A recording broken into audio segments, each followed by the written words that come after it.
Hello guys, kamusta kayo? Magandang buhay and welcome back to Entong's World Channel. Okay.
Hello guys, so ngayong umaga papakita ko naman yung update sa ating mga Peking duck na almost 2 weeks old na sila.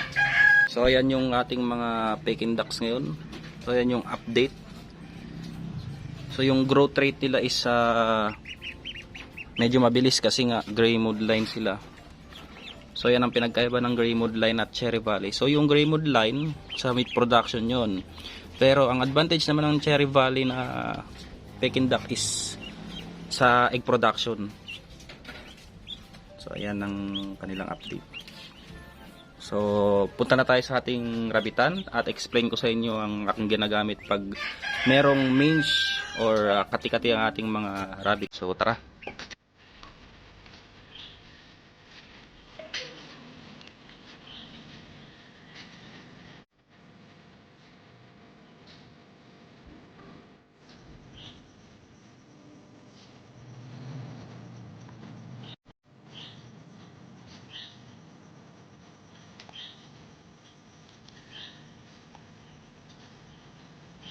So guys, andito tayo sa ating rabitan. So ano nga ba yung tawag sa mange na yan or yung ano nga ba yung mange? So karaniwan yung mange na kaya ano natin yan, naririnig natin yan sa mga alagang aso.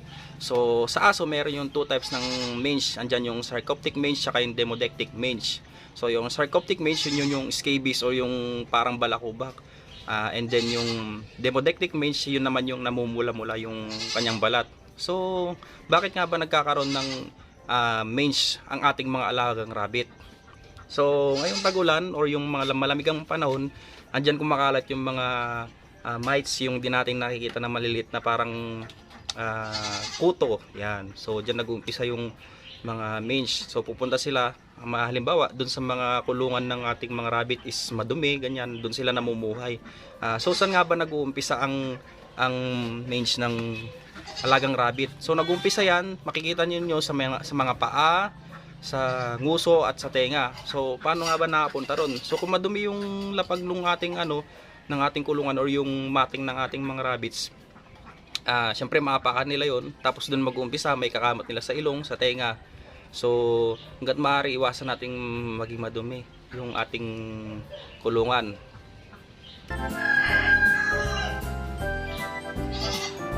So doon naman tayo sa prevention. So ano nga ba may prevention? Meron tayong natural way na tinatawag or yung pinang-a-apply nila.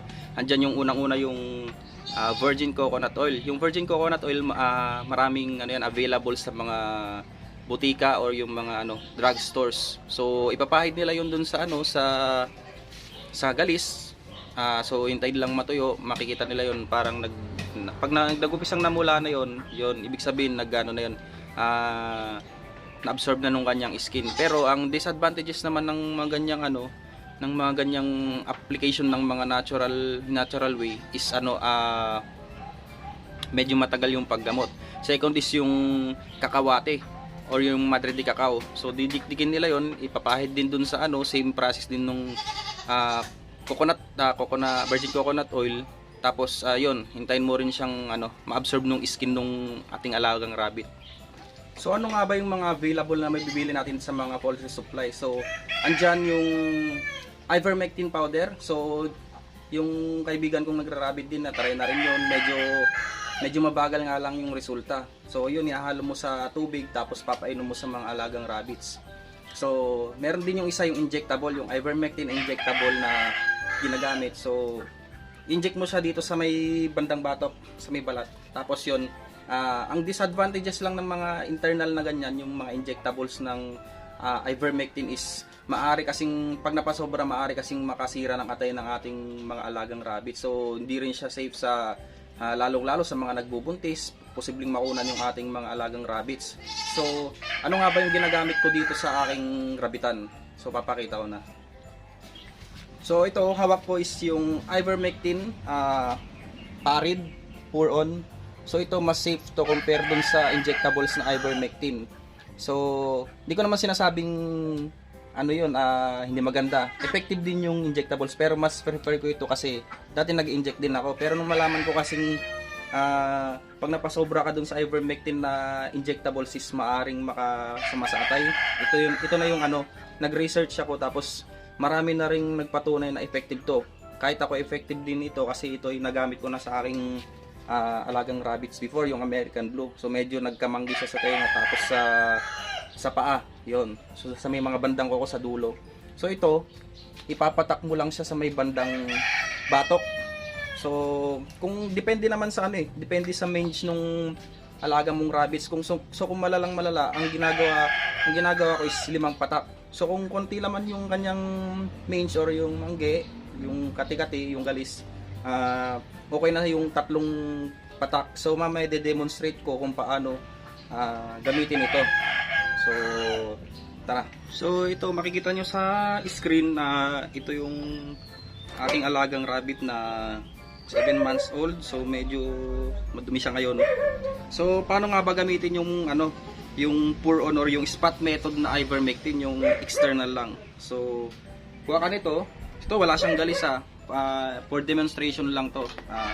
Pero pwede mo rin siyang gawing pwede mo rin gawing for prevention ng galis. So ito pa tayo. Tapos bali ang paglagay nito, ilalagay mo lang siya sa bandang batok. So kailangan ma-reach niya yung balat. So yan, kita ba sa screen? Yan gagawin. Lagay sa batok. Tapos papatak. So bilang tayo. So since wala naman siyang galis, pwede na siguro yung 3 for prevention lang. 1, 2, 3. Yan. So bakit nga ba sa batok? So based on experience, kasi effective talaga to dun sa alaga kong rabbit muna. Yan, medyo natin, apply natin. So bakit nga ba sa batok? So pag ipinatak mo sa batok yan, automatic yan mag-spread sa buong katawan niya. Yan. Kasi nung una hindi rin ako naniniwala na effective itong ivermectin parid. So nung na-try ko na siya, so nung first week medyo mabagal First week hindi pa siya natatanggal. Nung mga second week doon ko nakita effectiveness na. So, bali ilang beses mo bang gagamitin? So, sa aking experience, once a week ko siyang ginamit dun sa may galis na alagang rabbit before, yung American Blue. So, minimal lang naman yung kanyang galis. Dito, nag-umpisa sa may kuko. Tapos nagkaroon sa may bandang tenga, dito sa dulo. So, ganun lang kasimple. Unlike dun sa injectables, posible kasing may stress sila sa mga ganun yung ini-inject na ivermectin. So, pwede rin masira yung kanilang atay pag nasobrahan.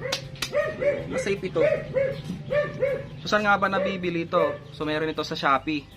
Ivermectin. Parid on.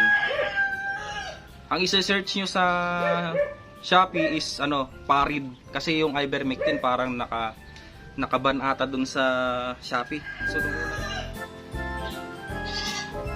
So, yun lang po muna ang ating vlog sa ngayon. Bale po, sa mga hindi pa makapag-avail ng ganong klase ng pour-on na ivermectin, pwede rin po yung ivermectin na injectables, yun nga lang, ipapatak nyo sa may bandang batok. Same process lang din po. So, maraming salamat sa mga nanonood, tsaka sa mga hindi pa nakasubscribe sa aking YouTube channel. Please subscribe to Entong's World. So, next time ulit, tuturuan ko kayo ng mga advice about sa pag-alaga ng mga hayop. So, peace.